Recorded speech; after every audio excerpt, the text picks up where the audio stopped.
news this morning. It comes out of Ferguson, Missouri, where 2 police officers were shot overnight. News 8's Ken Pierce has been tracking this for us all morning long. He's in our newsroom right now with the very latest. Good morning, Ken. Good morning, Allie and Jim. We believe those officers are alive and conscious, but seriously wounded. Shot outside of the Ferguson Police Department as a protest there was just winding down. That's when 3 shots rang out. Those folks gathered outside the PD because the embattled Ferguson Police Chief Thomas Jackson had just announced his resignation. Police did make several arrests and things did get tense between the crowd and police.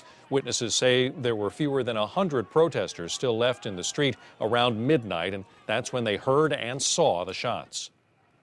We saw the muzzle fire from the gun up top of the street, and so we all kind of just ducked down.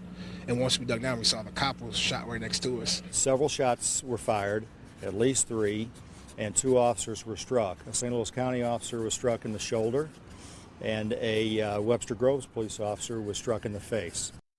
Those officers from other jurisdictions were there to help control the crowds. The now former Ferguson Chief Jackson was criticized for the fatal shooting of unarmed teen Michael Brown last year by one of his officers, as well as his handling of what happened next, not revealing the name of the officer and the military-style response to the protests. People here in Connecticut are already reacting to the news overnight in Missouri. Deputy Chief Foley of the Hartford Police Department tweeted a message this morning that he is, quote, saddened by the news. He writes, "We will continue to stand and work with our Hartford community. Together we will navigate through these emotional times.